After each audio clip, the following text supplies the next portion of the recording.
The world stands at a defining moment. A moment where technology is no longer just a tool, but the foundation of progress. AI, cloud, cybersecurity, data, and other emerging technologies are transforming every business, classroom, and career. For India, this transformation brings both a challenge and a promise. A challenge to upskill millions, and a promise to emerge as the global hub of digital talent that will power the vision of a Viksit Bharat by 2047. FutureSkills Prime was born from this vision. Conceived by the Ministry of Electronics and Information Technology and NASSCOM. It was designed to make digital skilling accessible to all. As stakeholders of this education and skilling ecosystem, our responsibility is to align our current offerings with the future landscape in that case. The mission is to enable every Indian to gain future ready.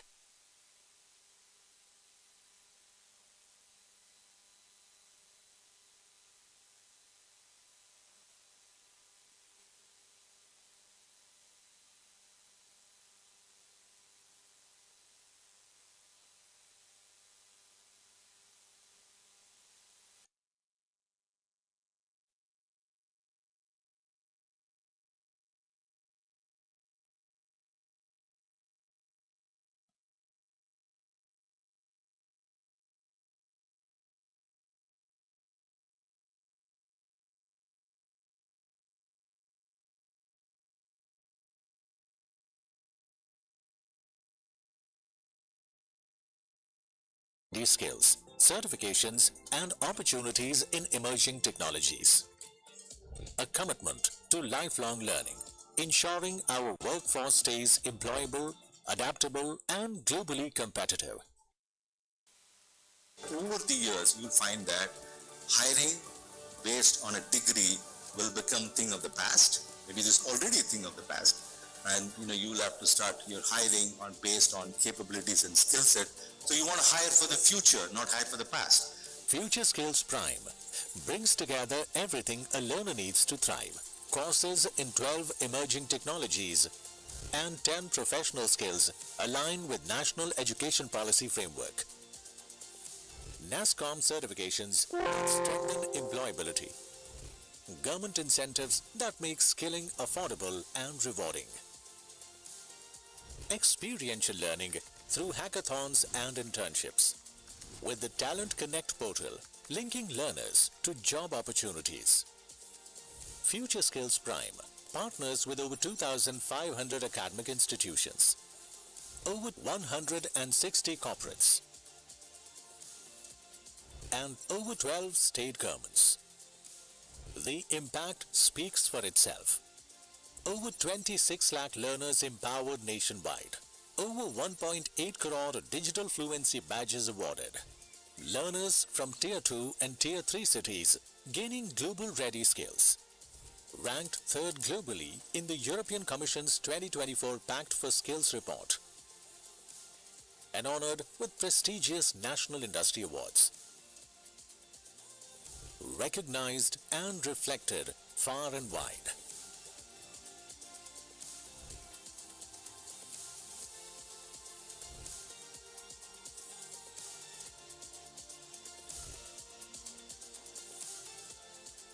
Behind every number are stories of learners, educators, and leaders transforming ambition into achievement.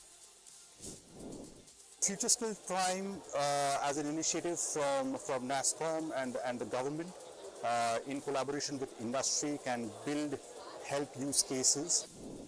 Yeah, I'm really happy that FutureSkills Prime is taking AI skilling to the masses and ensuring that the workforce, the future workforce of India is getting equipped on the right technologies.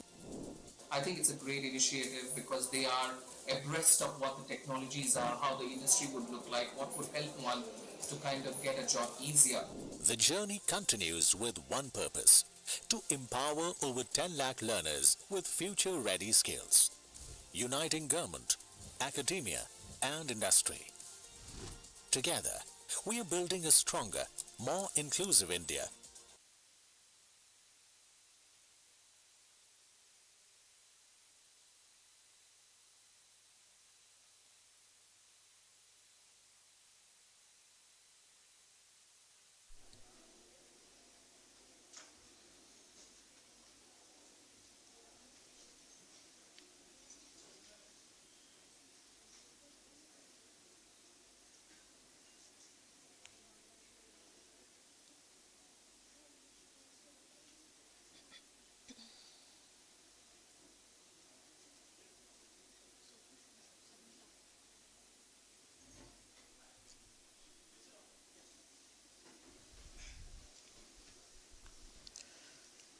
Good morning, everyone, and a very warm welcome to each of you.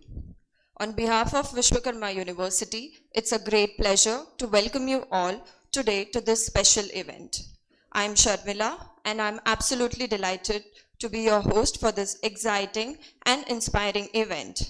FutureSkills Prime, Industry Academia Tech Connect Series, a joint digital skilling initiative by the mighty Ministry of Electronics and Information Technology and NASSCOM.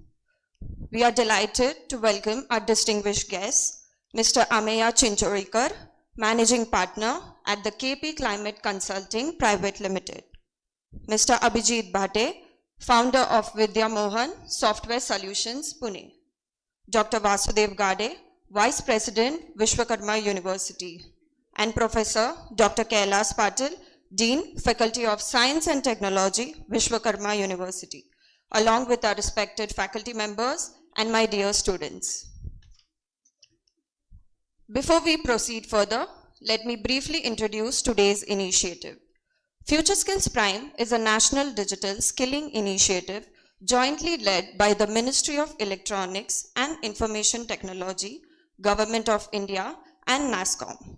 The program is designed to bridge the gap between academia and industry by equipping students with future-ready technology skills aligned with current industry needs. At Vishwakarma University, these courses have been mapped with the Faculty of Science and Technology programs, enabling more than 4,000 of our BTech and BSc students enrolled in industry-relevant certification courses to benefit from learning opportunities and skill development pathways. These courses, which typically cost 600 rupees per course, are being made accessible to students through this initiative, making high-quality digital skill development available at scale. Through initiatives like Industry Academia Tech Connect series, the objective is to create meaningful dialogue between academic institutions and industry leaders so that students can better understand expectations, opportunities, and emerging career paths in the technology sector. We are proud that Vishwakarma University is associated with this important initiative and is actively enabling students to benefit from these industry-recognized certification courses.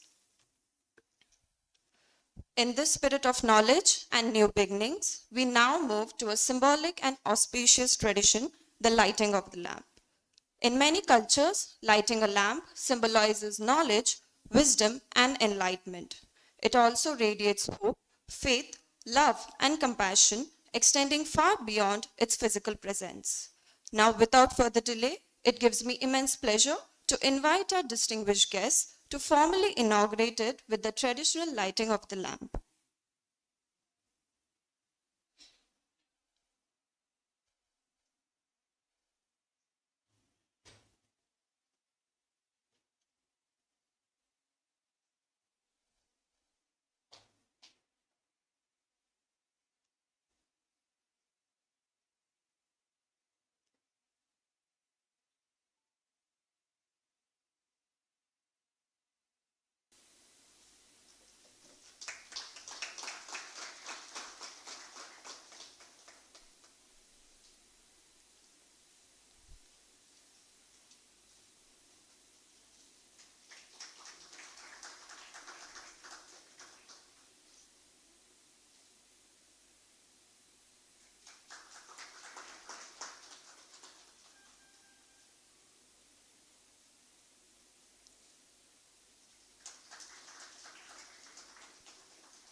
Thank you for gracing this ceremony with your presence. We are truly honored to have you here. To formally welcome everyone and set the tone for the session, I'm delighted to invite Mr. Shrinu K., a dynamic HR leader passionate about empowering young minds and shaping future-ready professionals. With rich experience in talent development and industry leadership, he brings both insight and inspiration to today's gathering. Sir, we are excited to hear from you. Please, sir.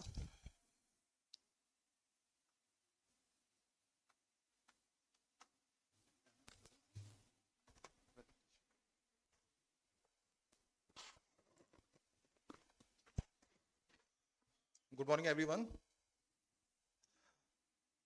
Thank you, sir. Thank you, everyone. I think we have started this initiative last year. We have signed up MOU with Vishwakarma University. And our idea behind this initiative is we just need to empower students. We just want to create some job opportunities for the students. You know, in the coming era, how frequently this technology is going to be changed.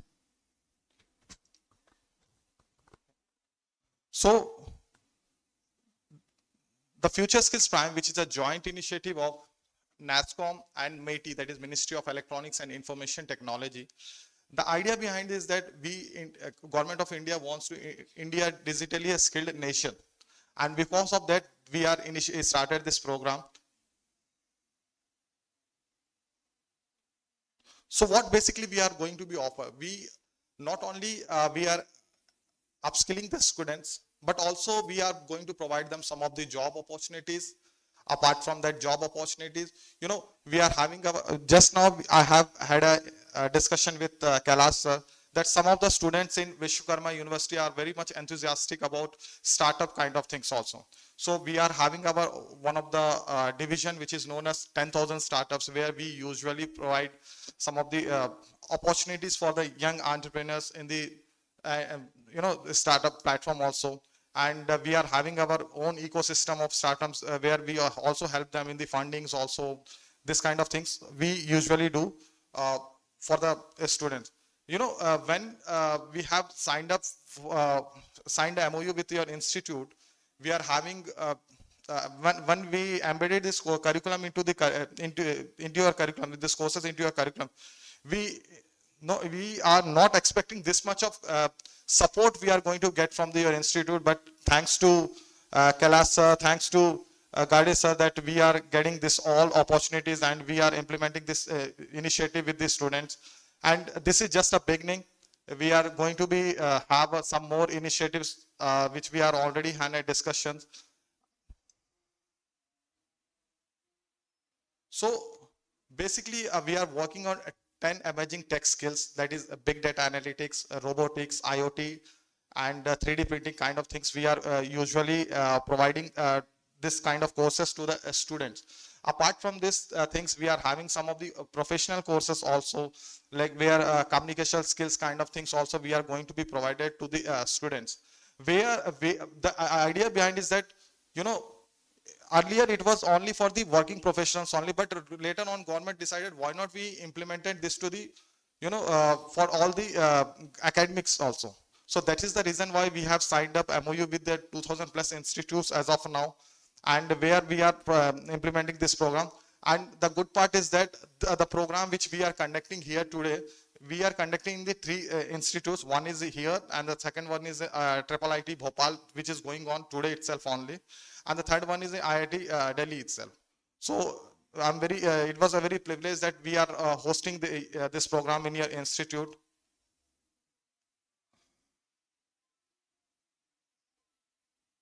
But now, you know, I think we all are having a different kind of edutech platforms are there. But you know, what different we are having when we talk about after the completion of courses, what opportunities you are getting. So that's the reason why we have implemented one of the platform known as Talent Connect portal.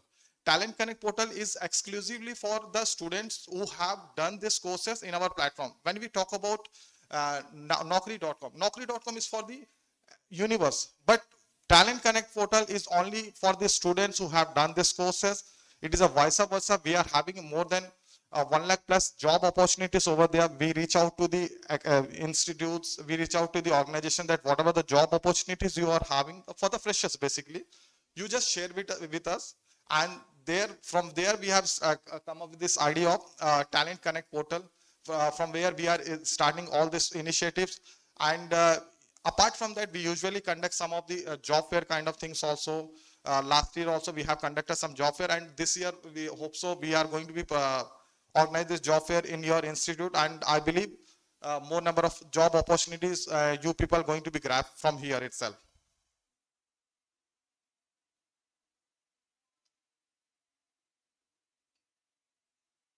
So I think last year, once you completed your courses in the from the Future Skills Prime, your data will be migrated to this portal that is known as Talent Connect portal.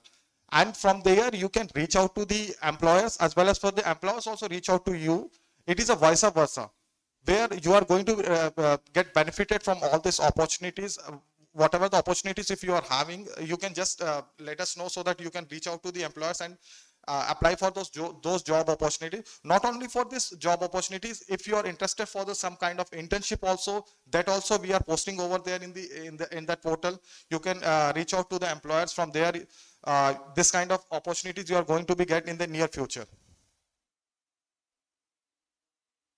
So when we talk about this Future Skills Prime, as of now we have signed up MOU with the 15 state government, which are like Punjab, Haryana, Himachal Pradesh, and rest of the states are over there mentioned. Apart from the 20 million students already signed up in the platform, out of this 20 million platform signed up, 8 million already completed these courses, and some of the students already getting the job opportunity.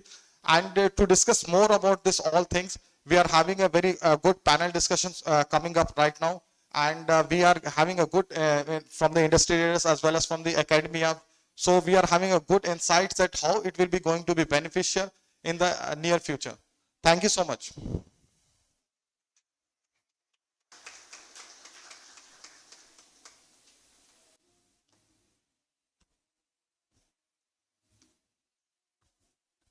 Thank you, sir, for your inspiring words and for warmly welcoming everyone to this important initiative. Now we move to one of the most insightful parts of today's program, the panel discussion. The topic is highly relevant for our students. From campus to corporate, what industry really expects from tech graduates. Today's panel brings together a balanced perspective with experts from both industry and academia, helping us understand expectations from classrooms to corporate environments. I would first like to invite Mr. Ameya Chinchorikar, Managing Partner at KP Climate Consulting Private Limited, a respected professional in the field of ESG and sustainability. He has been working closely with organizations to integrate climate-conscious strategies, responsible governance, and long-term sustainable growth practices. Sir, we warmly welcome you to the stage. Next, I invite Mr. Abhijit Bhate, founder of Vidya Mohan Software Solutions, Pune. He brings over 18 years of hands-on experience in product development with deep expertise in software architecture, cloud systems, microservices, and AI-driven solutions. He has held key technical and leadership roles in reputed organizations, including Symantec, Rocket Software, Qualys, and several high-growth startups. Sir, we are delighted to have you with us today.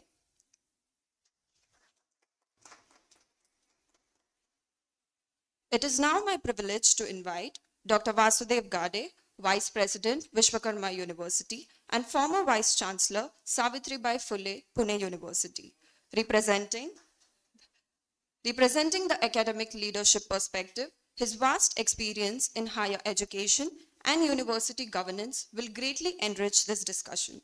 Sir, we are honored to welcome you on the stage. I now have the privilege of inviting Professor Dr. Kailas Patil to join us on stage. Dr. Patil is the Professor and Dean of Faculty of Science and Technology at Vishwakarma University. He is seasoned cybersecurity consultant and ISO 27001 lead auditor. With his extensive expertise spanning cybersecurity, governance, innovation, and academic leadership, he brings a unique perspective that bridges technical excellence with strategic vision. Sir, we are truly honored to have you with us today.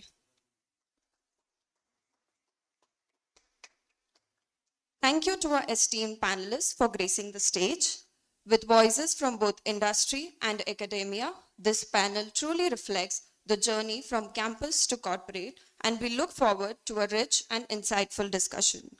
I now invite moderator Mr. Srinu K to kindly take the session forward.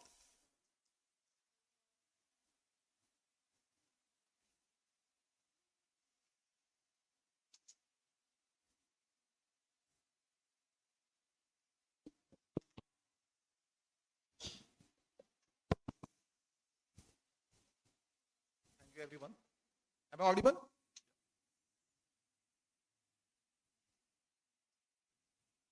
On behalf of NASSCOM on FutureSkills Prime initiative, I warmly welcome all the respected industry leaders, faculty members, and the bright students to today's Industry Academia Tech Connect session. Today's session focus on very important transition from campus to corporate. What industry really expects from tech graduates. You know, basically students often ask, what skills should I focus on? Are certification important? Does CGPA matters? How do I stand out in interviews? Today we will decode these questions directly from industry experts. Let's begin this conversation. My first question with Ame sir. From your experience, what is the biggest gap between what colleges teach and what industry expects today?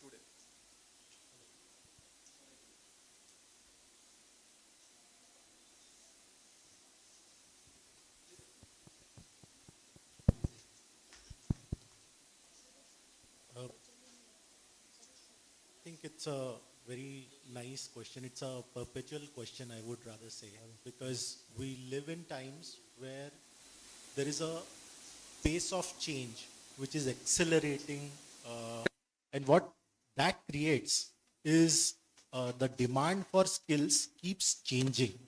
So while you're getting your basic skills done in university, which are very, very important, which are the foundation, right? So that is nonetheless expected. What industry expects on top is being able to connect with the technology which is of the current day and time, right? So there is always a new level of technology or new sort of application of the concepts that has come up. So if I talk about, say, today's day time, so many AI tools have come in, so many machine learning tools have come in, and now we are trying to apply these. So if I take relevant portions from the work that I do, so we are trying to apply, say, these data analytics tools to climate science. How we can predict future events, say excessive rainfall or drought, and what will be the impact on people and their financial capability. So what we learn in college is how we actually analyze these data sets, our foundational skills about how to deal with errors coming in the data, how to clean them, how to process them. But when we move to industry, what additional things will be required is how to be careful with, say, customer data, how do we put it in form of reports, how or which factors we think that can be more relevant. So how do we extract that, discussing with other teams and creating that. So that is the value which gets added, or the slight gap between, say, industry and corporate and academic. Thank you so much, sir. It was very wonderful.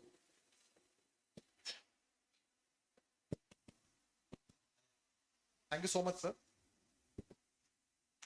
Sir, my next question with Kade, sir. With rapid AI adoption, are we preparing students for jobs that may not even exist yet? Very good picture. First of all, I think this opportunity to have all these industry representatives. So to me, representing NASSCOM and also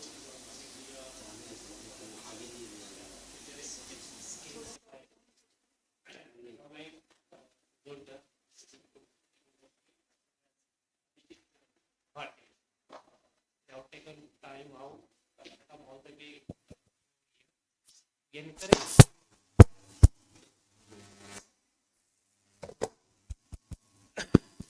and organizing this event, which in my opinion is a very, very important event considering the future of you young technocrats. So therefore, once again, on behalf of Vishwakarma University, I thank you all. And I express my commitment on behalf of Vishwakarma University that every possible support will be provided to your platform from Vishwakarma University. Science and technology is the major discipline at our university, and that has been our core strength over decades. And that is the leading faculty at the moment also, but we have lots of other faculties also. And as I mentioned earlier, this interdisciplinary culture, which is very important for us, and we are trying to strengthen that. So coming to your question, how we are preparing our students for this rapid AI invasion. There is one thing which is a very fundamentally important thing you mentioned in your initial remarks also, that universities, have to train students, impart them fundamental skills. Okay. Now, those fundamental skills, whether it is engineering or any other discipline, okay, those are the most important skills. If you are very strong in your basics, in fundamentals, there is anything that you can adopt to, okay. If you are not strong in those basic skills, then it becomes very, very difficult. There are a large number of students who try to avoid numerical courses, mathematics. Okay, and that, in my opinion, is a fundamental requirement for learning good quality engineering. If you avoid that, obviously you cannot become a competent engineer. So do not run away from these hard courses and don't opt for soft courses. That is one thing, that you have got to learn these skills, and it has to be absolute clarity. You have to have 100% competency in these things. Okay, so those type of courses, it is the responsibility of our teachers to teach that, and it is your responsibility to learn those things. So those fundamental skills, maybe in the first year, second year, is very, very important. And then after that comes to your various types of specialization. Now, as far as AI is concerned, it is not only the engineering that AI has invaded, it is every field AI has come. So everywhere, every student, every faculty member has to learn how to use AI in academic also, and when you go out of academic also.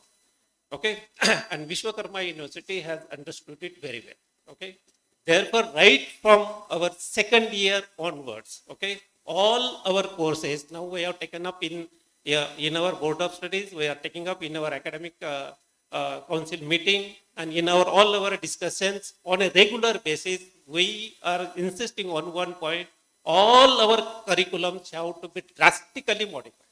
Drastically modified. This AI component, okay, has to be an integrated part. It has to be integrated with our curriculum.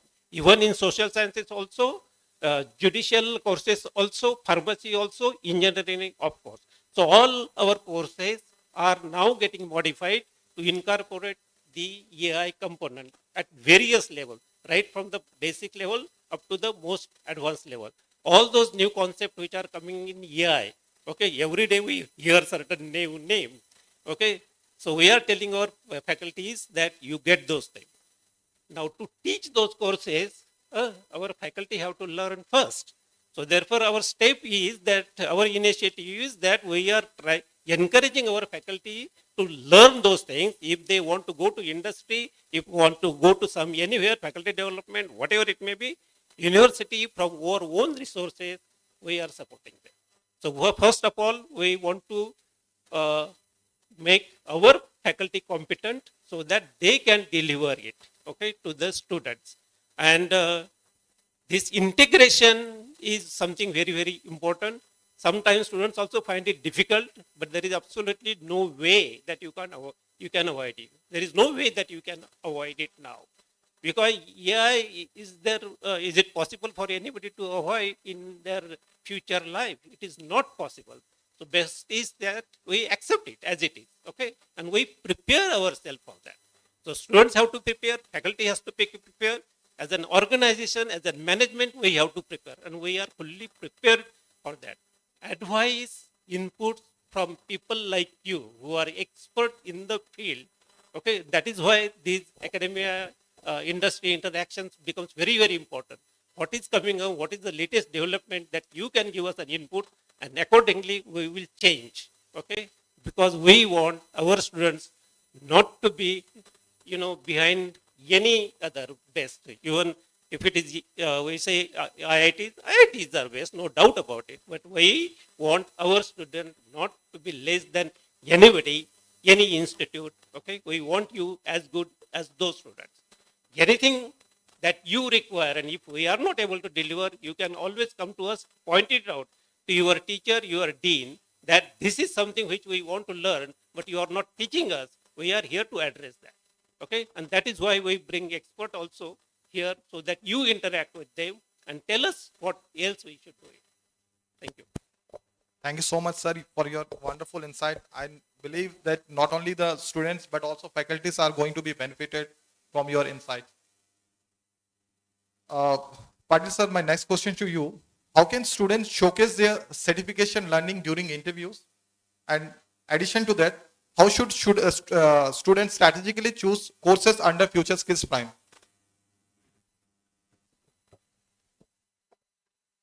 First of all, thank you. I would like to thank Shrinu sir for helping us to have this industry connect event at Vishwakarma University, and he's always very supportive for us to provide this NASSCOM Future Prime Skills courses to our students, which we have integrated from our first year till the last year. And I would also like to thank the other panel members for taking a time and coming here today. So to address your questions, and I would also like to add a few more points to your previous questions, how we as a university preparing our students for the future job which are not yet known, right? So I would like to address some points, and then I'll come back to your question. So to make our students be ready for the future requirements and future jobs. So here in Vishwakarma University, we are not only providing a foundation skills or degree certificate to our students, but there are certain additional skill sets that we are imparting into our student is the lifelong learning, continuous learning. And over and above academics, we are also providing them various platforms where they can upskills and reskills themselves as per the needs. To achieve that, we have, for every department, we have an industry advisory board where the industry people provide us timely inputs, what are the requirements. We also have, through our collaborations like NASSCOM and various other industries, time to time when we receive the input from the industry, what are the skill sets that they require in our students. Accordingly, we create an opportunity for our students to upskills themselves and adapt to these new requirements. We make those provisions in our academics through our Board of Studies and Academic Council approval, so that our students becomes ready even for the future skills or job requirement. And for that, we have also integrated platforms such as NASSCOM's FutureSkills platform, which also are providing us to train our students on various skill sets. So we'd like to thank NASSCOM and Future Prime Skills for providing us that opportunity. Now, sir, your second question related to how the students are showing the specializations or certifications that they are doing. So here in Vishwakarma University, we are preparing our, so each of our student is the T-shaped graduate, because now industry requires a T-shaped graduate. This T-shaped graduate means in a T, the vertical line is the engineering foundation. So the foundation skills that the students learn during their degree. And the cap on this T-shape is the additional skill sets that the students has, so that from day one they are ready for the industry. This includes collaborative intelligence, and the specialization skill sets. Specialization skill sets which we are offering through the platforms such as this Future Skills Prime. These specializations are not only the mere certificate that the students are carrying.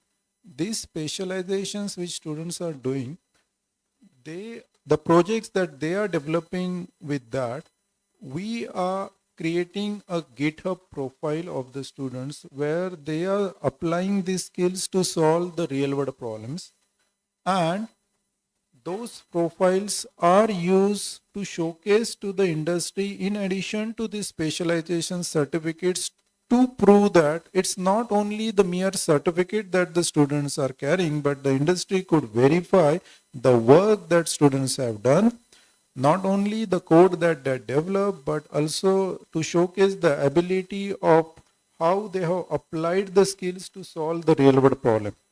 And that becomes an evidence to showcase how they work in a team, what problem they solve, and what are the skill sets from the specialization certificate which they have completed to complete the project. So in short, sir, we are even focusing on creating our students for building this digital public solutions, where the projects that students are working, they are not only solving these real world problems, but also creating an opportunity for my students to even go further and convert them into services or startups. So as a university, we are also creating opportunity for our students and providing them all the input required to convert them into the startups. We as a university is providing full financial support to the students to even convert those into IPR. So all the financial support is provided by the university for students to not only work on these specializations and ideas, but also create the evidence and showcase their critical thinking skill sets. Because when they solve the real world problem and have the IPR, it not only adds weightage to their portfolio, but it also shows the critical analytical thinking skills of the students. Of they have identified the problems, they have applied the specializations that they achieve to solve the real world problems and come up with innovative solutions. That has been converted into the IPR. So that's the working process that we follow, because in Vishwakarma University, we have a project-based learning. So all the specializations courses, students have to work on the project. So that's one thing I definitely want to tell you all, that I'm getting a very good support from the Kailash sir regarding your upskilling, whether it is morning 8 o'clock or the evening 8 o'clock. He is always available on call, whether if we want to discuss anything. And I just want to remember one more thing, that we have planned this program in a very short while actually. In a span of 2 or 3 days, we have planned this all things, and thank you so much to the entire team who are behind this activity.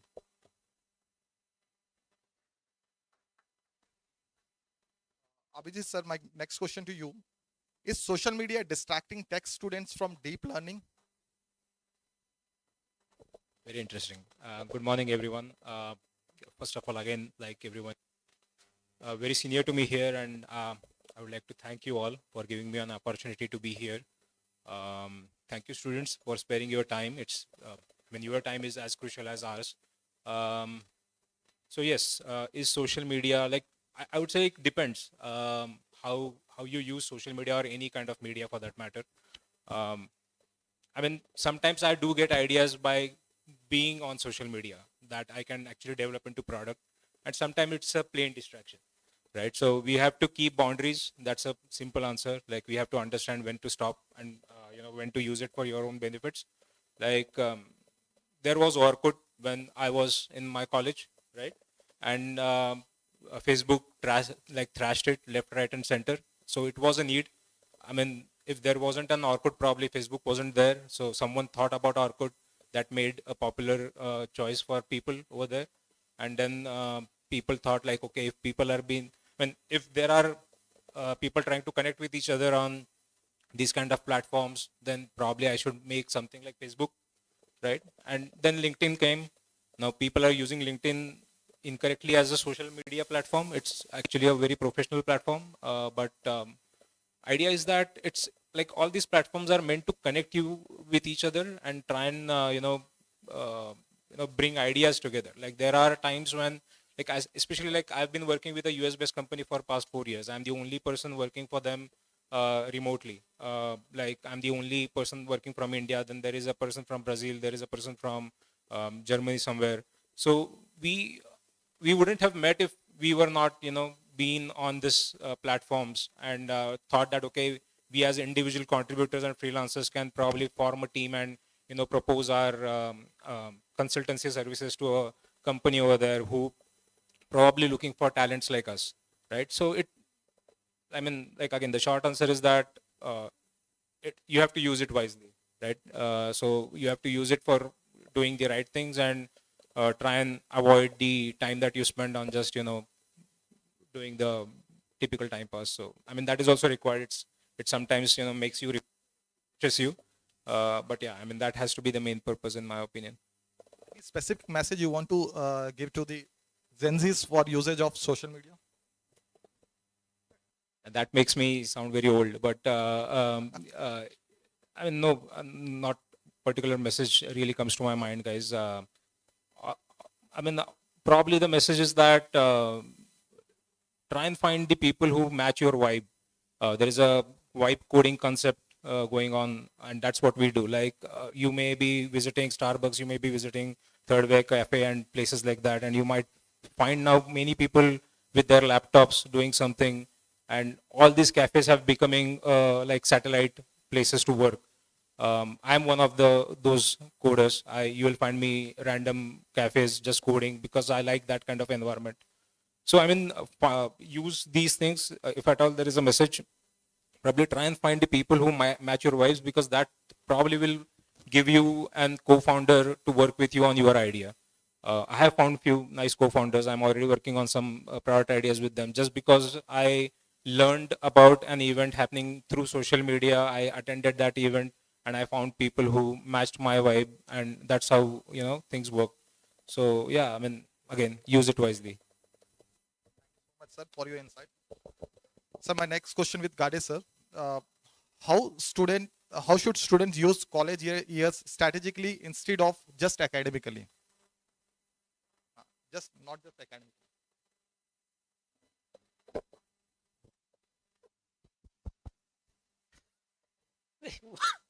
What advice I can give to the students? Students nowadays, they are very smart. Okay, they are smarter than the teachers also. So there are many things that we learn from you students, honestly. Okay, so but there are certain things that as an academician, as a teacher, which I can just mention about it. See, you are in your class, you are learning certain things. Okay, and there are a large number of other students in other classes. Now you may be a computer engineering students. Okay, there are other students doing something maybe statistical or data analytics courses. Okay, there may be a student who are doing something BBA, MBA. There are students who are doing sociology, psychology, economics. There are students doing law. Okay, there are students doing art and design, very strong. Do you interact with them or you do not interact with them? Okay, and if you interact with them, is there anything that you learn from them? One small example I may give you. I was a student in JNU. Okay, I studied in JNU. And we used to be in the class for maybe about 4 or 5 hours during a day. But of the class and JNU's environment, if you look at, okay, there are not very, highly built, sophisticated canteens. There are dhabas all over, and there are stones, and everywhere around those dhabas, and that used to be our canteen. So we used to sit, and that culture is still maintained there. Okay, go have those chai okay, those samosas and sit on those stones till 2 o'clock, 3 o'clock night. That culture is still in JNU. Okay, whatever I am today, whatever I learned, whatever human being that I am today is because of that type of a culture, that type of a interaction that I used to have with my fellow student outside life sciences. I was a student of life sciences. Okay, I did MSc, but I had very strong bond with the students in social sciences, international studies, languages, and all. And that learning that I got, that is a lifelong learning. So if you really want to develop a holistic development of you also interact with other students, learn from each other. I also give one example always. I'm a biologist. And if you look at historically, all Nobel Prizes in biology have gone to physicists and chemists. None has gone to biology. Okay. Now why? Because biologists, learning biologies does not make you competent biologists. Physics people, chemistry people, because of their knowledge, they could understand biology much better than the biologist itself. If you want to understand something, you have to have knowledge of a discipline other than your own. Then only you become competent in that area. Okay. Learning botany alone will not make you masters of botany. But unless you learn so many things, chemistry is a fundamental subject for any reaction if you want to understand it. If you do not learn that, you do not become competent. So my, suggestions to you, I will not give you advice. Keep on interacting. Fortunately, we are a university with all the disciplines. We have a strong sociology, psychology, economics, and all these disciplines are there. Law people, they keep on arguing on various, problems here. There are so many, lots of things to learn from you. We have a BBA, MBA, so many opportunities. So if you can take this advantage of being in a university culture, okay, in addition to being good your own, okay, even that will make you even a better student. Okay, after all, engineering is for what? Why do we learn engineering? To earn money? That's a very limited objective. We want to make a social change. Okay, engineers have to solve societal problems. So unless you understand what are the problems in the society, how do you find a solution? Therefore, you need to interact with the society. Okay, understand their complexities, and then you give engineering solution. This is what I keep on telling my teachers also. This is what I would like to tell you also.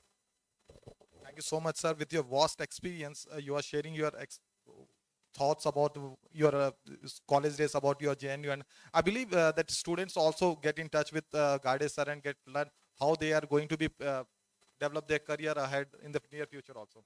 So my next question with you, Ame sir, how can students build credibility before they even get their first job? I think I'll add a little bit to the question you asked, Gade sir, Please. and then come to this question. This is really important, sir. So I did my education at IIT Bombay, and I did, right? And there are so many things when you go to the real world. Real world is interdisciplinary. Don't care about, customer doesn't care whether you are only civil engineer or some other. They have their own, right? What helped was learning the attitude to continuously keep upgrading, right? I ended up in a situation where we were forming large hiring contractors, building international teams, getting them in. Simple things like we invested in a football team and we had to get players from outside. Now imagine a civil engineering student talking about football players, bringing them to India, and right. Fortunately, we had people knew legal applications of visas and restrictions, liabilities. In fact, I went and did my master's in law just to understand this more deeper, bring that perspective in. We started building in more and more things around, say, large scale systems. So I went and did my MBA again so that we can learn about implementing organizational systems. Even there, while doing the MBA, the problems became so complicated that I had to start using statistics and learn R to deal with the volume of the real world data. Really important to build that interdisciplinary attitude, have that connections, friends. I was able to think about which course to find out, which thing to learn, what will be the liability, just because in the hostel, all departments together. And I could call up my friend, I am doing this, I am getting stuck at this. Do you have any advice? And he could give me some pointers. Then it is about your attitude to learn, your attitude to go about and actually implement it, right? So it is really, really important. Now coming to your question, like how to implement it in real life, you have to have that attitude of continuously learning, especially now that things with AI and more information system being available, like how NASSCOM has given you this opportunity. So much knowledge, so many certifications are available for you to keep tapping onto. Have these broad perspective. When you are going to job, when you are going to justify to an organization that you should hire me, it depends upon what that person sees in you. When you show it to them that in order to solve the problem, you went and learned X, Y, Z, different disciplines and solved it, they get more and more confidence that I want this person as my team member. Right? When an organization is coming for interview, what they are trying to see, will this team member benefit me? Right? So when they see that aptitude, that, for example, how Kailash sir was saying, we are asking students to create digital public goods also. When they can see that proof that you went after a problem which was not only in your discipline, which is a real world problem, which has different multidisciplinary aspects, you struggled with it, you found out the solution, you learned something new. Why do people go to colleges like, say, IITs and others? Because they can see it as a proof that when it really mattered, you left everything, you studied day and night, and you achieved it, right? So that ability to seek goal, you have to prove the same thing. That IIT is not the only way to prove that. When you are creating that digital public good, when you are creating your projects, when you are going for internship, when you are completing these certifications, you are proving that put in a real world situation, I will find out a solution, I will learn, and I will be a dependable team member. This is how you project all of your work, whether it is your project work, internship work, what you learned, how you learned, what problems you faced, how you solved them. And that is how you put it to the industry and convince them that you are the person that they can depend on. Right? Thank you so much, sir, for your valuable words. I believe students going to be beneficial from all these lessons, or if you are going to implement all these things, it will be making your life much easier for you. My next question with Abhijit sir. If you had to shortlist only 3 skills that guarantee employability in the next 10 years, what would they be?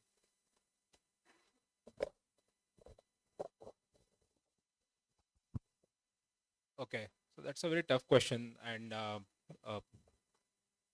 instead of saying a particular skill, I would say there are 3 things that I've been following, and I've never been feared of any unemployment because of those 3 things. Is honesty, sincerity, and hard work. I mean, those are my 3 important skills, in my opinion. And my curiosity has been paying off very well to me. I've been curious all my life. I did break a lot of electronics in my childhood, tried to assemble them back.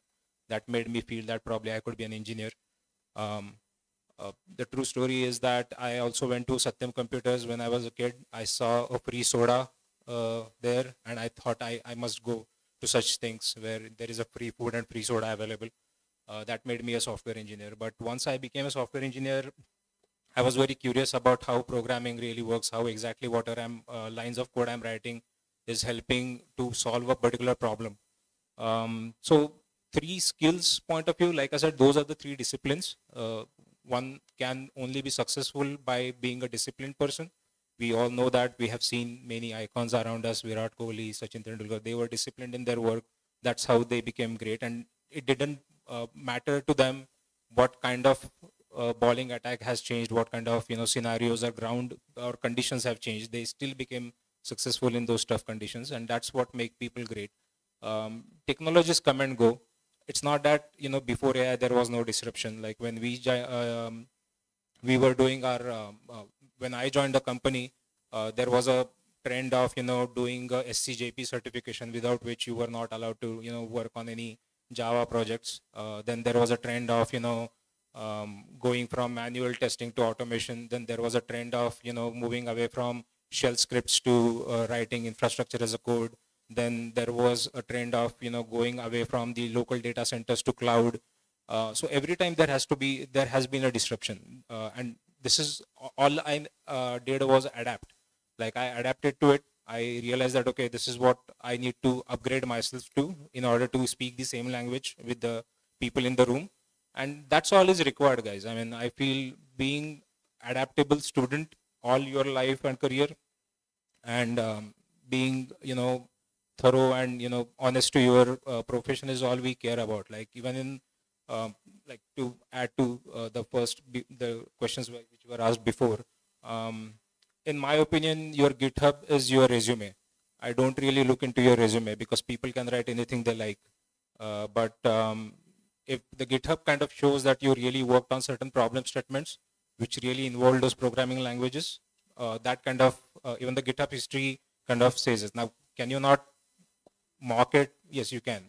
But it's again like during the interview, I'll be mostly asking you about what the project you did on, than what I need from you. Because ultimately, all I'm checking is whether you are curious. Like Sir said, like, are you really following the problems that you are trying to solve? And with AI disruption, the mindset is changing. I mean, it's now more of service level mindset to product level mindset. Like where I think we are taking ourselves to is being more of a problem solver than a regular coder. The regular coder is not anymore required. The regular level of coding is okay. Problem solving is where we are like, we want people in. And there are tons of opportunities and jobs in market. Like there is nothing happening to any of these jobs, you guys. I mean, you absolutely do not have to worry that whether I'll get jobs or not and things like that. It's all about, how adaptable you are, how regularly you are upgrading yourself, and how curious you are. When you said about hardworking, I believe most of the Gen Zs who are here or who are watching online, they just said that, come on, Abhijit sir, we are a smart worker. Why not? Yeah. My next question with Padil sir. How should universities balance skill development versus conceptual knowledge in today's job market? How should universities balance skill development versus conceptual knowledge in today's job market? So skill development versus the conceptual knowledge, right? In a university, when the student is enrolled for a degree, right? So there they not only learn the foundations, because see, when we born, the calculators were there, right? But still we need to learn how to calculate. If the calculators are there, that doesn't mean that we will not learn how to calculate. So foundation plays a very, very important role. What I consider is the foundation knowledge that they learn of how these tools and how these new technologies works is very, very important. Because if they will only consider, for example, LLMs or AI tools, right? If they only consider them as a tool and will use it, then it means they are outsourcing their intelligence to the AI tool. But to be successful in their career, they need to understand that how these tools works, how they are developed, so that they can improvise them, right? So foundation plays a very, very important role. Now, skill sets are also at the same time important to meet the needs of the industry, to meet the needs of the client. So I consider as I mentioned, in Vishwakarma University, we prepare a T-shape graduates, engineers. So the degree that they enroll, right? So we consider that as a, in a house, so which like acts as a foundation knowledge that students are getting in as a part of their degree, and the furniture in the house is the skill sets that are required for them to live in the workspace, because every furniture has the expiry date. So similarly, the skills have the expiry date, and that is the reason why they need to continuously reskill and upskill. So what Amaya sir and Bhatte sir has mentioned, I agree with that. Adaptability is a very, very important skill sets that students needs to adapt. And even the Darwin theory says, right, those who will adapt to the changes, only those species can survive. So foundation is very important. Here we provide students both the opportunities to learn the foundations and also adapt to the skills that are required by the industry in form of the specializations that we offer to them through the new education policy, as well as our collaborations that we have with the industries like Future Skills Primes and others. In addition to that, when we are talking about the AI, right? So what I feel is AI is also creating a lot of job opportunities. I would like to share an example, right? So 20 years back, more than 2 decades ago, autonomous self-driving cars were tested in US, right? But still, it has not become a reality in India. Why? Because even in US, every city is a different environment. Similarly, India, every city has a different environment, complex environment. And that creates an opportunity for us to develop the systems that can adapt to this complex environment. Now, when we are talking about these AI models, we also need to understand this. Major of these AI models have been trained on Western data. India, which is a very diverse country, large user base, and lot of use cases, there is still lot of scope for my graduates to come up with these Indian complex scenarios, so that they could be a use cases which could be created. So there is a lot of opportunities for startups with the help of AI and the latest technologies to develop new services or tools that can address the complex and the environment specific settings, right? So skills and foundation both plays very, very important roles in achieving that. Right. Thanks. Thank you so much, sir. My next question with Gade sir. So what is the harsh truth students need to hear today? And addition to that, are hackathons and coding contests truly helpful? What is the harsh truth students need to hear today? Are hackathons and coding contests truly helpful? Next one, I didn't get it. Hackathon and coding contests helpful today? Okay. Hackathon and coding. Harsh truth is we have to accept the social reality. Okay, that is something very, very important which can't. There are lots of challenges. We are Indian citizens. Okay, we are not a developed country like the US or those type of things. Our society is a very complex society. Okay, we have a large number of problems, and we being a citizen of this country, it is our responsibility to address to our national challenges. So don't think about a very short-term goal. Think about a long-term goal. Always, you are a citizen of India. You always think at that particular level. Okay, do not say that this is not my responsibility. This is the responsibility of the government. This is the responsibility of that person. Many times, the people have this attitude. Why? What I have got to do with that? Okay, this is not my job. Okay, it is our job. Okay, understand that. Okay, it is our responsibility. Okay, so that is something I think we have to accept it. Okay, how much we can contribute, if we have this intention of contributing, we will definitely make some contribution without even knowing that we have made a contribution. But our attitude is very, very important.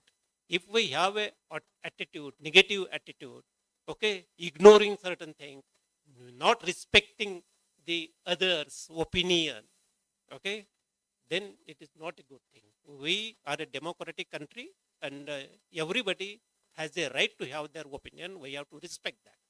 Okay, lifelong learning. Somebody mentioned it. Very, very important. Do not say that since now I have engineering graduate with outstanding grade. Okay, good at that particular level, but challenges in life are entirely different. So you have got to learn continuously throughout life. You have to be a student throughout your life. That is very important. Okay, learning has to be there. Otherwise, someday you will become redundant. So that is the long term. Okay, and accept it as a truth also, harsh truth. Realities are very, very different. We are talking about industry, academia gap. Does there a gap? There is a gap. Okay, and there is a gap, because industry is developing very fast. Okay, maybe now it is 5.0 or something like that. Okay, and academic is actually at 3.5. Okay, not even at 4. Okay, and at you talk about certain institute, they are not even less than 3. So there is a huge gap. Okay, we have to bridge that gap. Okay, how we have to change our thing. Okay, we have to learn many things. So expectation of the industries, we have to understand it, and we have to try to match for that. Whatever hard work has to be put in, that has to be put in. Okay, so lots of hard work has to be done with a positive attitude. Okay, if you do all these things, then I think hackathon and the other coding and all those things will become very important tools. If this problem, basic problem of a fundamental, attitude and other things, respect, all those things are addressed, hackathon and the coding type of various other things, use it as a tool that will make you competent professional. Okay, only having an attitude but not learning anything doesn't really help you. Somebody may be a very good person, but he does not have the basic skills. Nice person, okay, but then he cannot do anything. So all these things are very important. Hackathon gives you an opportunity that you compete with something, okay, somebody, other people. We do not know. We think Vishwakarma University is the best. Okay, there are so many things we are doing it.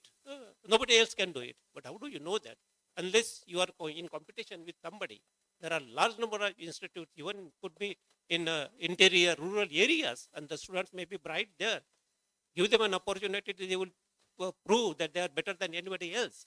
So unless you compete at that particular level, this hackathon and all these things, coding, there are competitions and so many things, okay? If you enter into this competition, then only we will be able to assess ourselves, where do we stand? And that has to be a continuous process again. Okay, even if you get into the job, you have to do something, get into certain competition, hackathon and those type of things. So these are very important. Yeah. One more thing I just want to add to your point, sir. There is a huge gap for the students also, what they desire and what they deserve. So realistic opinion about ourselves.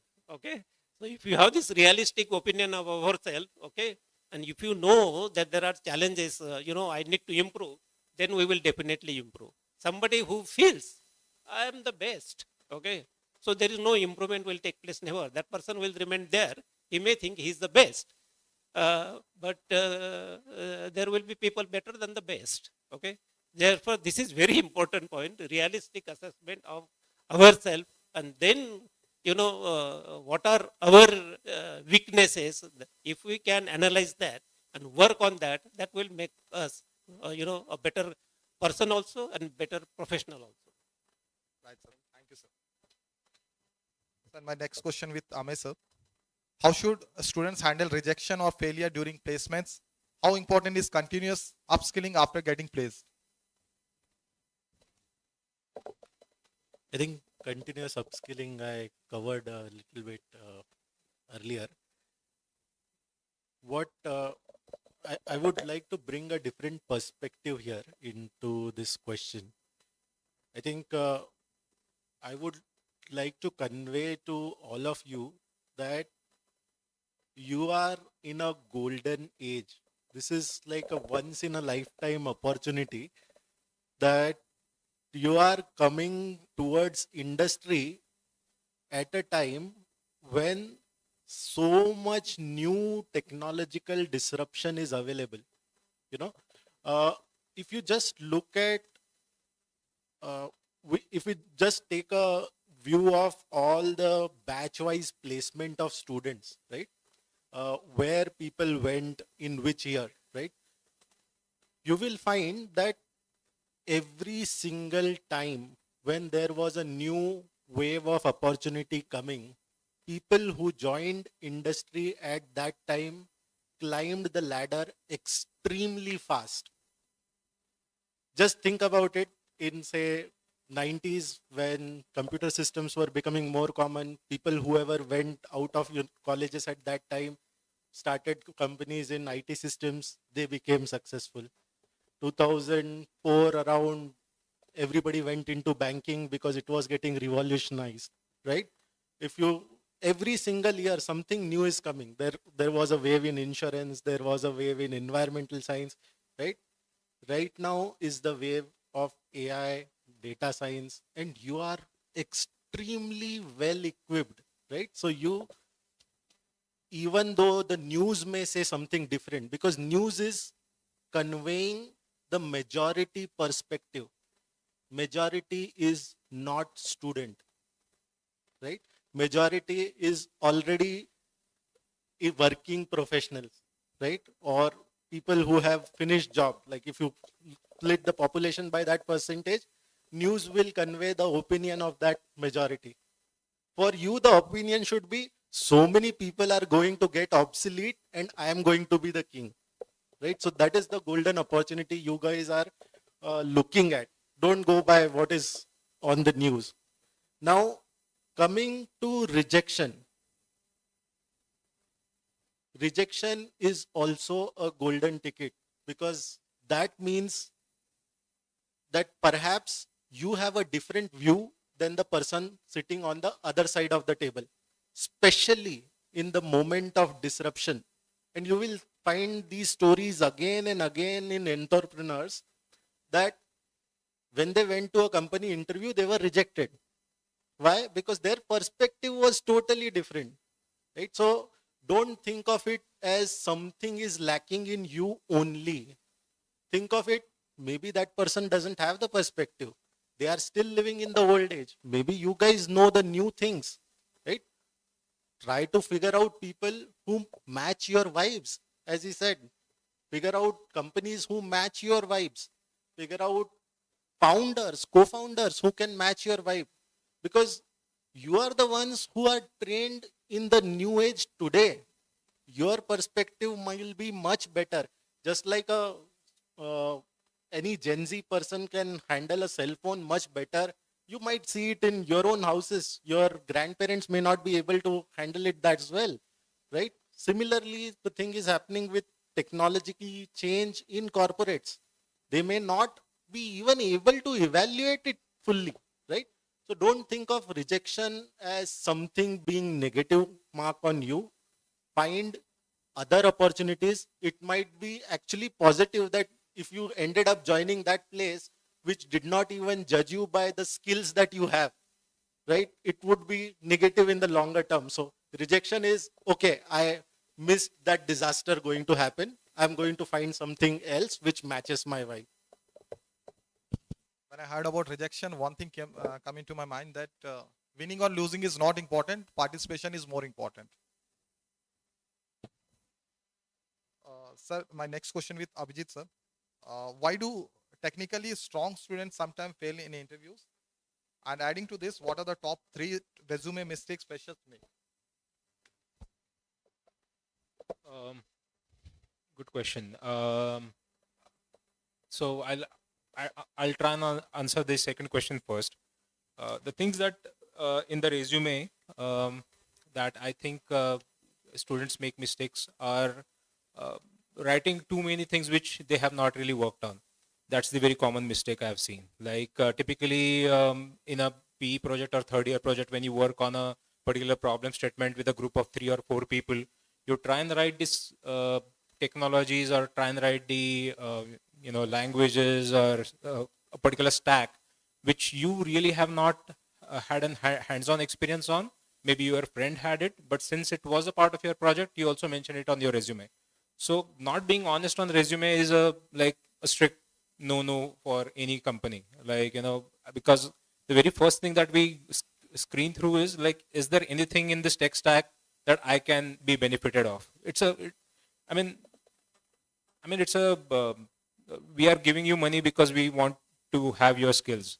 So we'll have to make sure that we are compatible with each other in terms of our day-to-day work that we do. So in this particular scheme of things, being true to your resume, being true to the technologies that you have really worked hands-on is very important. So do not just mention that, okay, I did Python because I write hello world code in Python. That's not what we think of. We want you to really have a GitHub representing that you tried fast APIs, maybe you tried training a model, you tried maybe connecting to a database or a messaging queue or to a cloud and all of that. So that's one thing. Another thing that I see lacking in the resumes is giving a complete picture of what you did. Like, I only get a sense that you worked on a program. We have to understand that there is a very big difference between a program and a product. Okay, program is just one simple small component that collaborates with the rest of the other small programs to make it a product. And when we say product, we expect you to also have tested your product.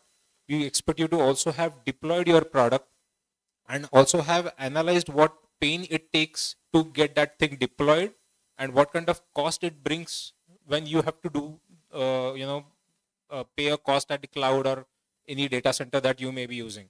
So in a resume, what we do not get a sense is how much of SDLC you have really seen, or is that you were only developer and only created one small program and thought you have done enough, because that's not what we look for. If I have to train you less and if you are pre-trained on certain skills, then that's a very big advantage for me, because I can make your skills useful for me from day one, or at least from first week or second week of your joining.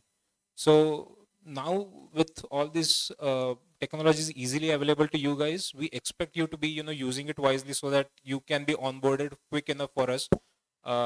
Otherwise, in the past, like when we did, there used to be a 3-month courses that companies used to offer. Like people used to be doing those 3-month courses after their education was done, and then they were actually put on projects. That kind of liberty you don't have, unfortunately.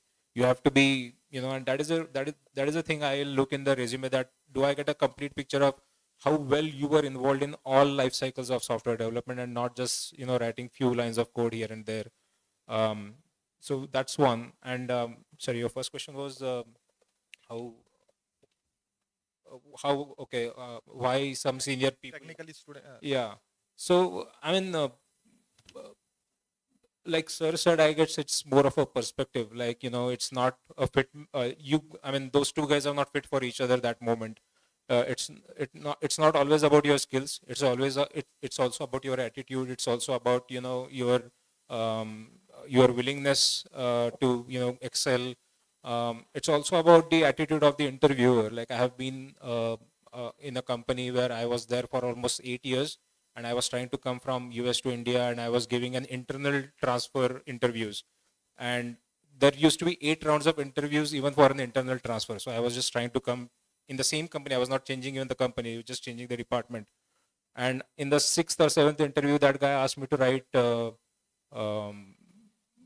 I guess some algorithm related to trying to avoid divide by zero and something like that.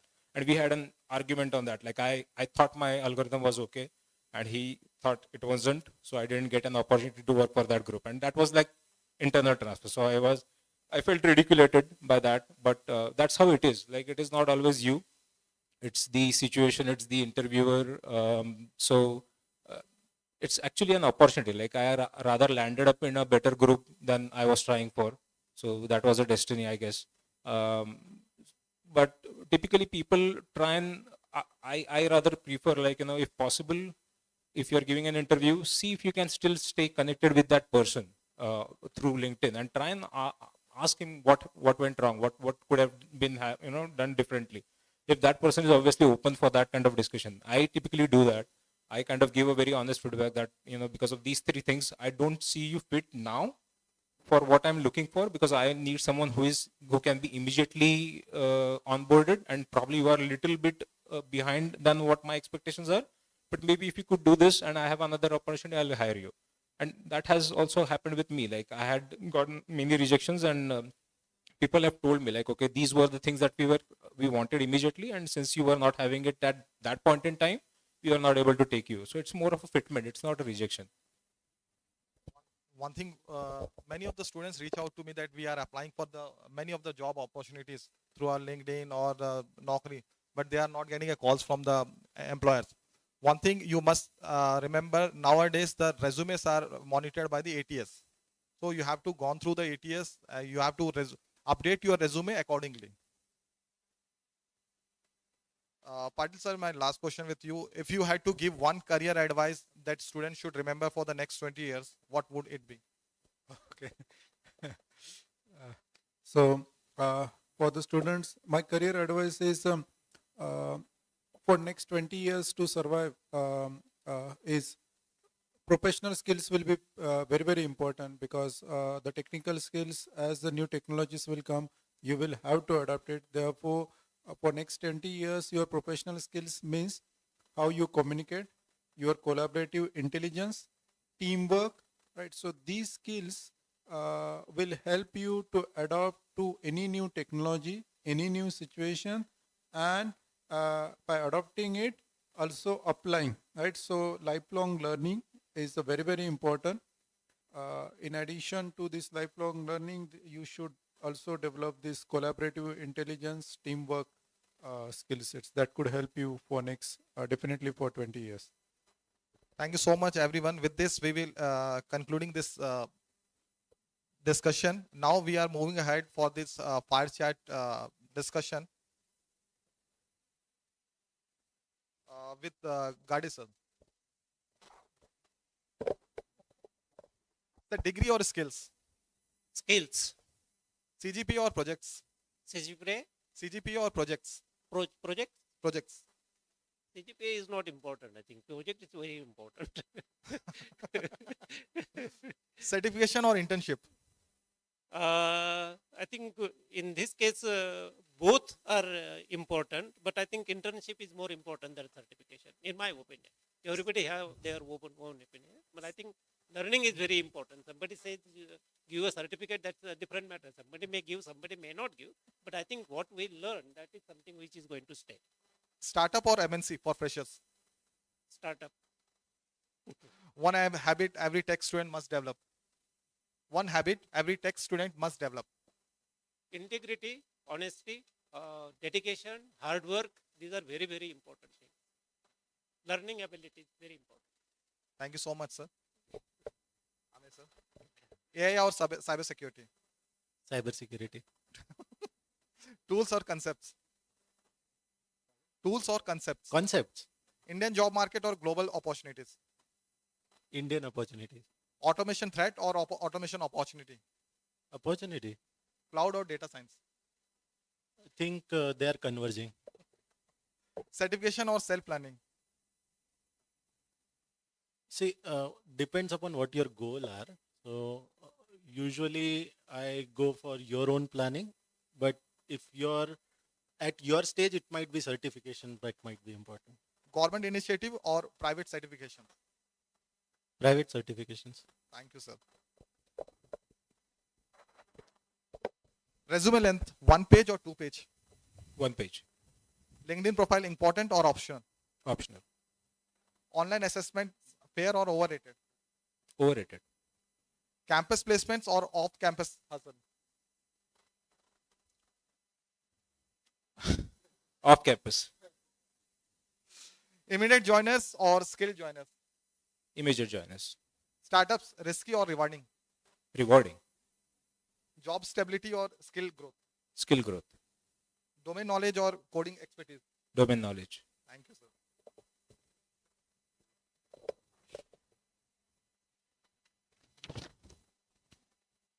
Sir, remote work or office culture? Office culture, Work-life balance or early career hustle? work-life balance, Salary or learning opportunity? Huh? Salary or learning opportunity? learning opportunities, Mentorship or self-navigation? self-navigation, Fast promotion or strong foundation? strong foundation, Technical expert or management track? Technical expert or management track? technical expert, Multitasking or specialization? multitasking, Certification completion or project implementation? project implementation, Speed or accuracy? both. Thank you so much, sir. Thank you.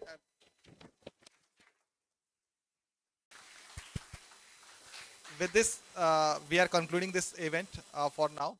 And Yeah, if students have any we questions, are open this. yeah. If any students have any I think questions, we should hand over the mic to Hanker.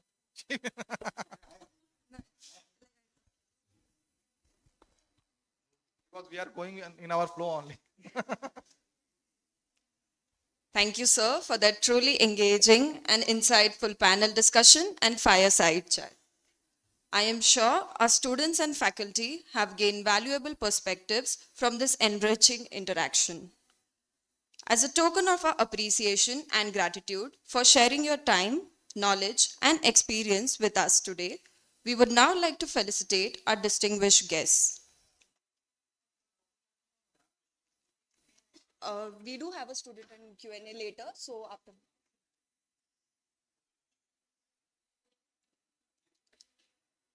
To begin the felicitation ceremony, I request Dr. Vasudev Gade, Vice President, Vishwakarma University, to present a memento as a token of appreciation to Mr. Ameya Chinchorikar.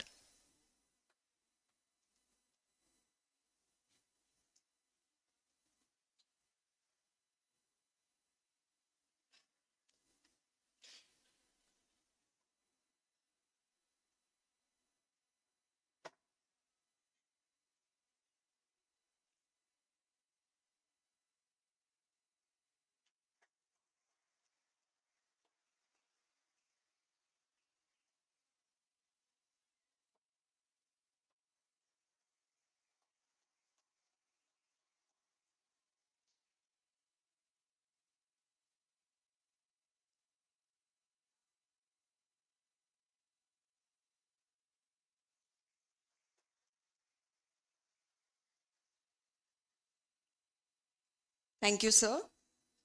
Now may I request Professor Dr. Kailas Patil, Dean, Science and Technology, Vishwakarma University, to kindly present a memento as a token of appreciation to Mr. Abhijit Bate.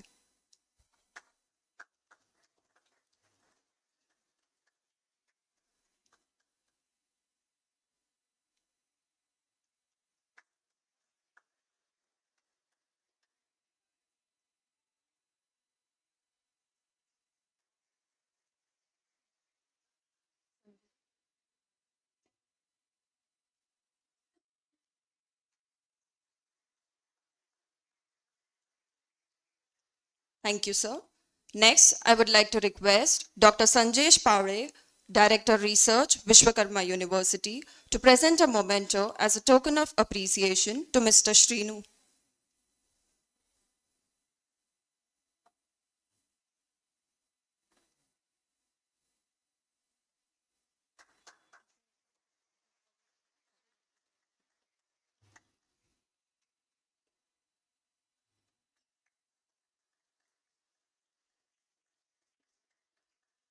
Thank you, sir.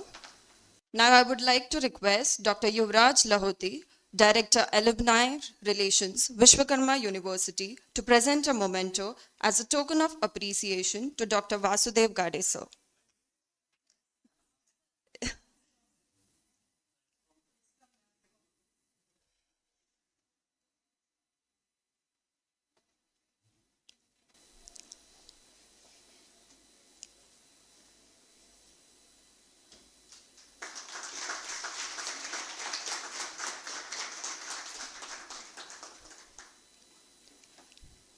Thank you, sir.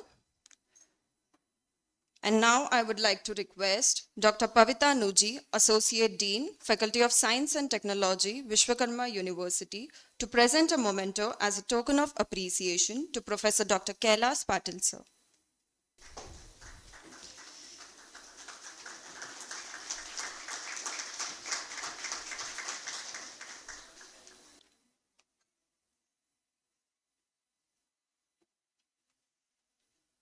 Once again, thank you to our esteemed guests for your time, insights, and inspiration.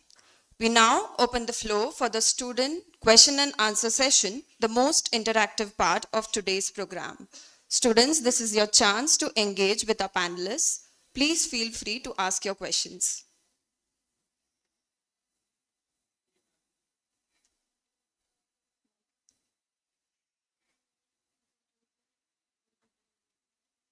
Please raise your hands. We'll provide you a mic.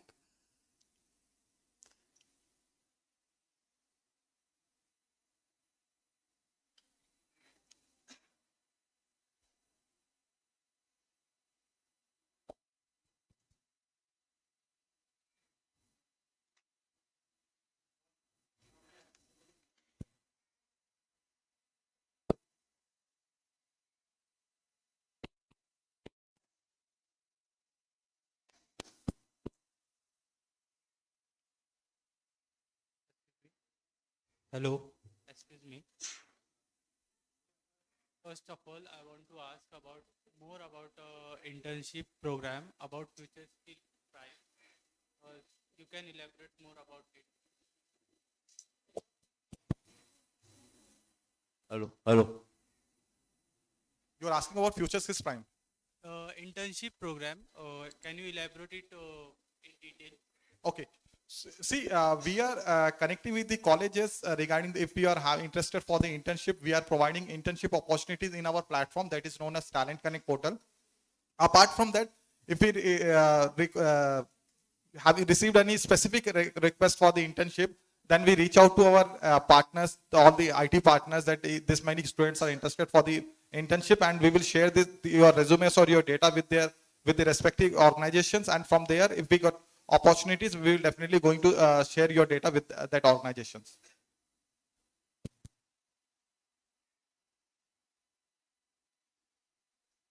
You know, one more thing I always used to say in every sessions, that there are two kinds of students in every organization or every institute.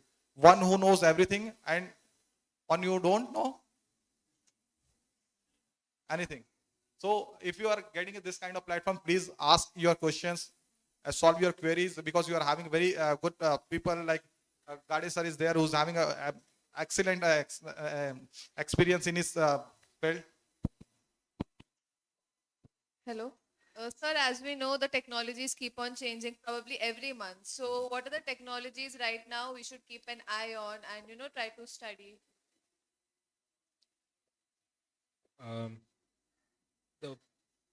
The very first thing that you have to be mastering at is DSA, data structure algorithms. That has to be your first thing.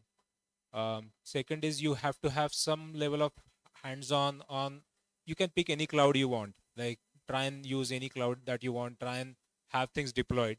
Third is try and get some sense of how test automation world works. Another is how do I use AI for my benefit, and by that I don't mean using cursor, I mean using AI APIs that are available in the market. How can I rather use the data that I have to probably build a rack system and expose APIs on top of that to do something.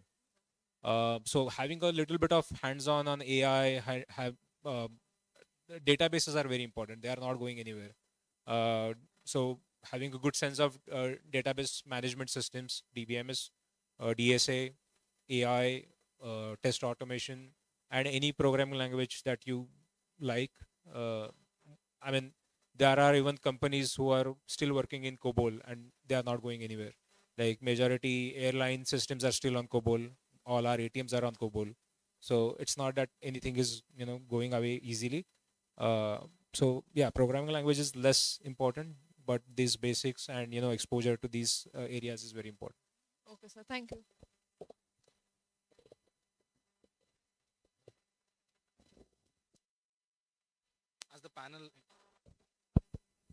As the panel agreed that everyone should make their own projects, and based on that, many people would also use AI to make those projects. So my question would be, what would be that ratio that you use AI to make those projects, and would your interest projects which interest you and you have made those projects deployed or even are testing, how would that be useful in an interview process? Can you please repeat your question again? My question was, in an interview, as the panel agreed that you need projects to show your skill, right? Then many people would also use AI in those projects or make AI projects themselves, right? And some of us would also make passion projects or the projects which you like or you made it yourself with the interests you had. Then in an interview process, what would the interviewer think comparatively to the AIs and with the passion projects? How would that go? I think we can both take turns. So typically, as I mentioned earlier, in an interview, what the interviewer is trying to figure out whether you will be a dependable person for him on his team, right? So questions like figuring out what problems you faced, how did you solve them, giving some other examples from similar domain to check if you actually did it or there was mostly an AI project, right? How you went out of your way to learn something of a different domain and apply it.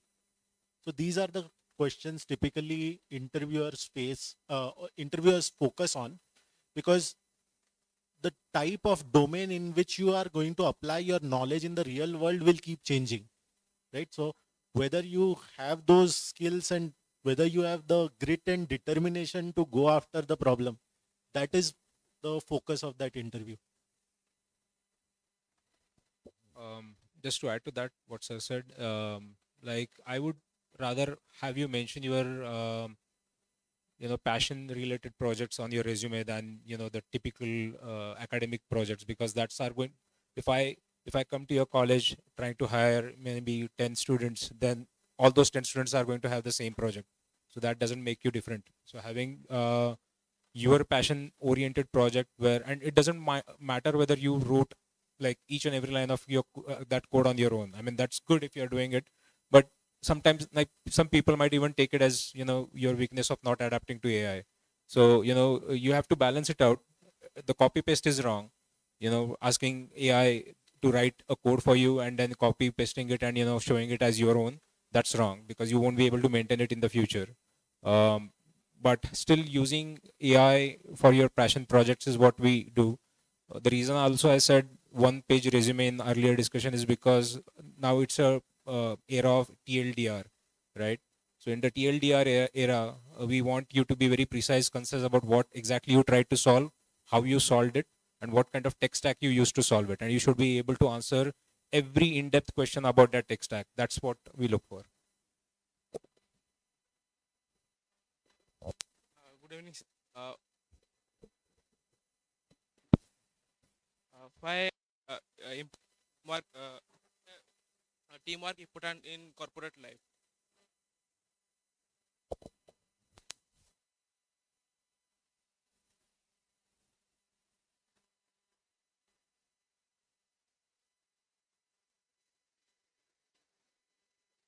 That's why it's a teamwork. But yeah, I mean, it is important because it makes you grounded. There has been times when you feel that you are above all and you know everything and you can do everything. Teams keep you grounded, and that is very required. Otherwise, you will get disrupted. That's my take. And that also makes you have another perspective of what you are trying to achieve. Like all big entrepreneurs that and the products of those entrepreneurs that we use, they build their things with someone else along with them because they wanted some perspective. They probably had a much better and bigger vision, but they still required people to work on those visions, to contradict those visions, question those visions. And having these people around you is very important. Marathi मध्ये म्हणतात की निंदकाचे घर असावे शेजारी. So that is very important. Like people should have someone who can critique you without a fear. Someone should be a part of your team. Just to add, why teamwork is important in the corporate, because in a corporate, when you are working on a project, it's not, only one domain knowledge that is required. You need to work across different department in a corporate, right? So you need to take the customer's requirements. You are also developing a codes, then, testing. So you need to work across different departments and to interact with the people from different departments. So teamwork is a very, very important skill sets from the industry perspective when you are working on a real world project. I think I'll add a very small point to it. When we are doing our projects, we feel that it is sometimes frustrating to deal with the team, right? And that perhaps is the genesis of this question. Do I need team? Try doing a real world project without a team, and it will be more frustrating than doing it with the team, right? Because when you are with the team, you are dealing with all people trying to handle all types of technical loads, and that time you are feeling frustrated. But in real world, what happens? You have to convince customer, somebody has to follow up for payment, somebody has to convince why so much time was required, somebody has to convince why this much budget is required, why there is a deviation.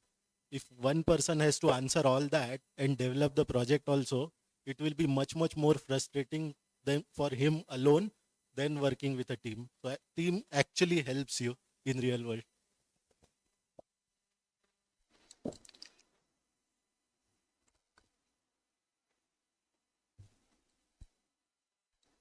Also, students watching through YouTube Live can put your questions in the live chat.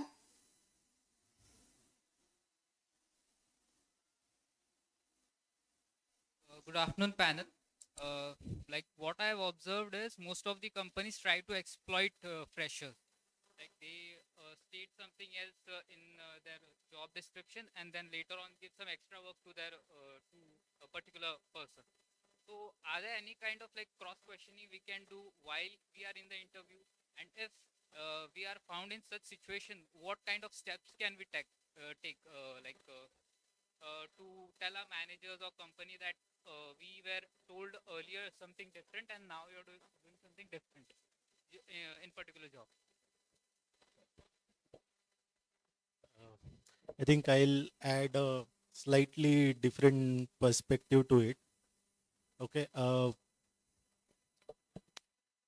Students should first understand that they are applying for a job and not a contract work. These two are different things.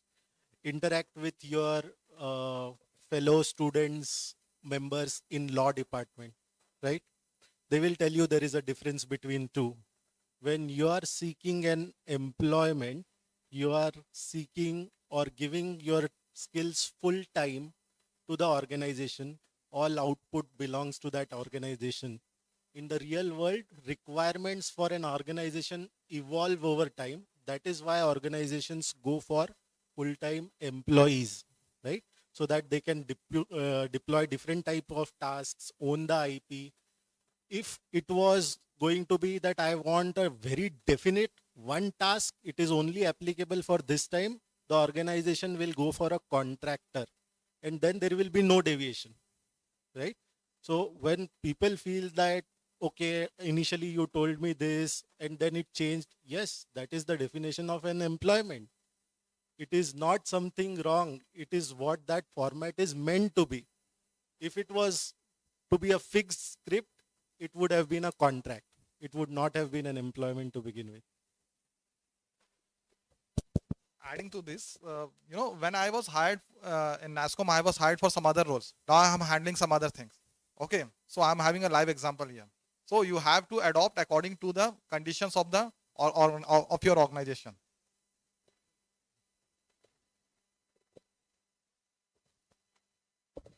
There could be some people here who might be, very clear in their mind of what kind of work they want to join or what kind of product they want to really contribute. They may have that vision really sorted, and that's very good. I mean, if you are applying for a job based on the job description and not just, like right swiping any jobs that comes to your way, then that's awesome. And then you definitely have a right to question because you wanted that particular thing because you had your vision in your mind that, okay, because I'm joining this, since I want to learn this skill on job. But adapting is again the key. If the other work that is being offered to you, if it's not making you interested enough, there could be opportunities available elsewhere, and there could be another guy who is interested to opt in that opportunity. So you have to be fair with that management. You have to, I mean, typically in case of internships, and this is a culture that India has had since long, where any newcomer is treated a little differently. In startups also, it's treated like, okay, I'm having this person at my at my disposal so that I can use his skills, his time, because he's more needy than I am. But there are not always, like, there could be some of those startups could be there, but not all startups are like that. Some startups are really looking for your skills. So yeah, I mean, it has to be a very open-ended discussion, very clear discussion, whether you have to be choosers than beggars. But if you were like more than willing to join a certain organization, then also I have to be adaptable. I have to be open to switching gears and switching and learning new things. I would say, like, try and learn as many skills as you can, and if possible more than skills, domain, if you are joining any company, because maybe you can have your own startup by that domain and be a competitor to that person, right, and kick him. So I'll add only one more line, that perhaps that JD is a description at one point in time. It's a snapshot at that point in time. Your employee for a very long duration and needs evolve, so your JD will evolve. So we have a question in the chat box. So may I? Yeah. In the era of AI, how can the students leverage AI to prepare for the transition from campus to corporate?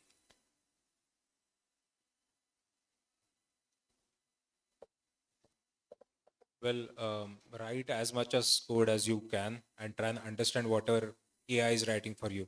I mean, we have to understand that we are getting into a role of problem solving and not coding. Okay, coding is now becoming very easy. Anyone, anywhere can code. But the person who is problem solvers have a clear vision on what that code should look like. When people just ask randomly an AI a question that, okay, this is what I want to build and can you write a code for me? It's going to have its own interpretation. It's a probabilistic system. Okay, it's not a deterministic system. So a probabilistic system might think differently, might provide something to you, and if you're going to just gladly accept it and move on, then that's going to bite you later. So instead of that, having a full vision of what that thing is going to look like, what I think that code should look like, you have to be very clear in whatever prompt you are writing, and you have to be very good at analyzing the output, because and you will get that sense of analysis only when you write code yourself. So at least in first few years of your career, you should be writing a lot of code on your own by visiting like this sites like HackerRank and whatnot, like to get yourself involved in actual true coding, so that you can actually compare the code that AI is giving you versus the code that you expected it to give, and accordingly adjust, evolve your prompt, get a better out, because you have to treat it as your friend slash a fellow junior engineer to work with. So in a world of AI, using tools to solve problem, getting your prototype right fast is what we expect.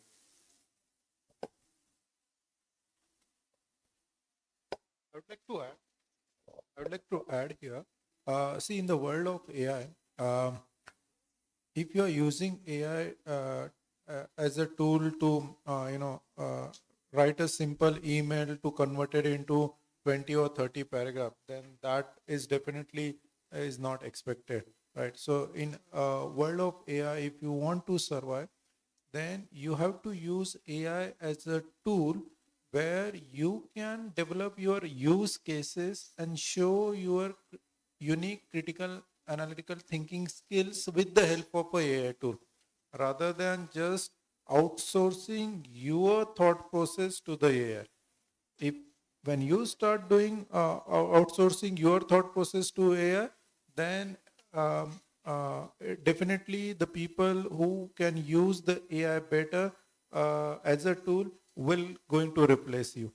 So if you would like to survive in this world of AI, you should be able to use AI as a tool to showcase your use case and critical analytical skills with the AI.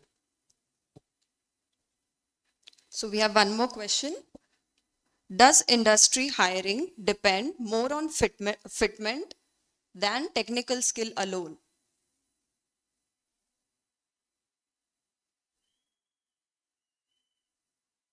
I think that would be very simple. Yes, it depends on fitment. Typically, industry would hire based on the requirements they have.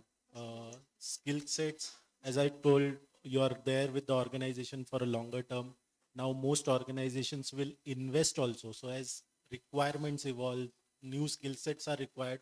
Organizations are also investing in developing skill sets for their employee. So only skill set is not something that people are looking for. People are looking for skills plus fitment, and skills can evolve over time. Thank you, sir. Sir, why to prefer off-campus placement rather than on-campus? Well, it depends, because not all companies can reach your campus. See, I am a very small shop of my own, right? I am not a very big name in the industry right now, correct? So but that doesn't mean that I don't need help. I definitely need engineering muscle with me, and I'm very open to give my time and efforts to groom the people around me so that they can work with me on certain problem statements that I'm trying to solve. Now, if I come up to your college and say that, okay, I need only 2 students, then will they probably, they may not be interested, because there could be a TCS or some big giants might be interested in hiring 20, 30 candidates. And then there is also a talent, like high level talent pool every college has, then the middle level talent pool, and the next level talent pool. So the cream is already gone with big giants, right? That's what we realize. So that is the reason I think, like if me as a small shop, if I'm putting something on LinkedIn or putting through word of mouth, I would be more I'll appreciate people who are reaching to me off campus, because that kind of shows that they were also looking for people like me. So it's more of a match kind of a situation for me, right? So that's the reason I said that.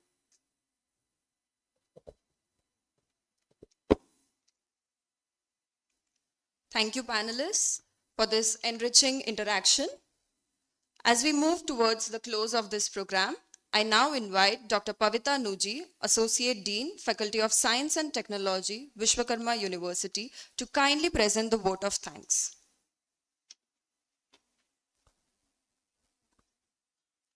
Respected dignitaries on the dais and off the dais, faculty colleagues, and my dear students. As we come to the close of the Industry Academia Tech Connect series, it is my proud privilege to propose the vote of thanks. At the outset, we express our sincere gratitude to the Ministry of Electronics and Information Technology, Government of India, FutureSkills Prime, and NASSCOM for conceptualizing and supporting this meaningful industry academia engagement platform. We extend our heartfelt thanks to the management of Vishwakarma University for graciously hosting this event and for continuously providing an academic ecosystem that promotes innovation, skill development, and industry alignment. Our appreciation to the moderator, Mr. Shrinu K., Regional Lead NASSCOM, for steering the discussion so effectively and ensuring rich, insightful deliberations. We are immensely grateful to our distinguished panel members, Professor Dr. Vasudev Gade, Vice President, Vishwakarma University, Dr. Kailas Patil, Dean, Faculty of Science and Technology, Vishwakarma University, Mr. Abhijit Bate, Founder, Vidya Mohan Software Solutions, and Mr. Ameya Chinchonkar, Managing Partner, ESG KP Climate Consulting Private Limited. Your valuable insights on industry expectations, emerging technologies, employability skills, and the transition from campus to corporate life have truly enriched all of us. The perspectives shared today will guide our students in preparing themselves to meet the industry needs with confidence and competence. We also extend our sincere thanks to the infrastructure and campus management team, Tantra Edu team, photography and videography team, systems team, electrical team for their seamless coordination and technical support. A special word of appreciation goes to the organizing team from the Faculty of Science and Technology for the meticulous planning and execution of this event. We also acknowledge with appreciation the contributions of all directors, deans, faculty members, and the student volunteers. Special thanks to all our students for your enthusiastic participation, thoughtful engagement, and also eagerness to learn. This platform is truly meant for you, and for your presence has made this meaningful. Finally, we thank each one of you present here and also watching this session live on YouTube, and also those who have directly contributed or indirectly contributed to the success of this program. With gratitude to all our collaborators, we look forward to many more such meaningful events that bridge the gap between knowledge and practice. Once again, thank you all and have a great day ahead.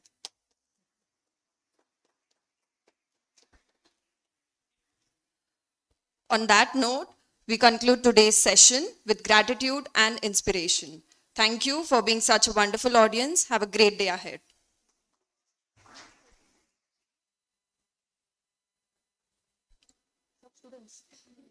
Okay. We kindly request all the panelists to come forward for a group photograph. हाँ, ठीक है.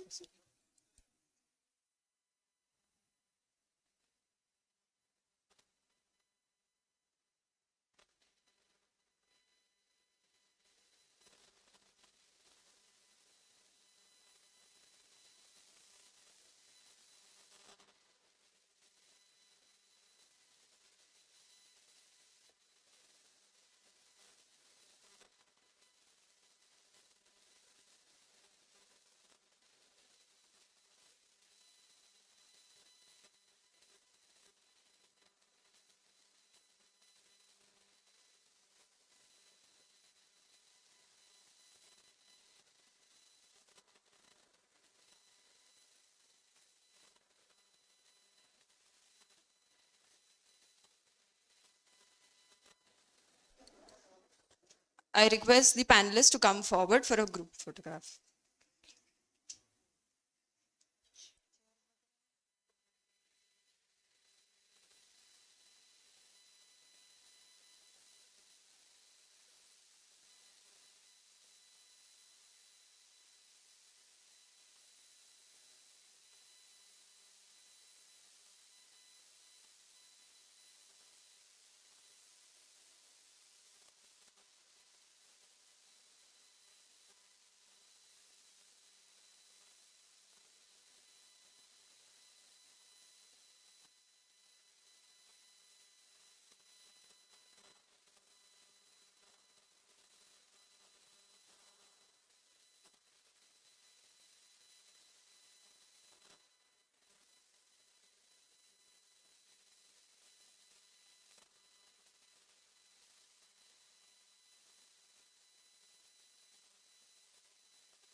students can disperse and join a regular.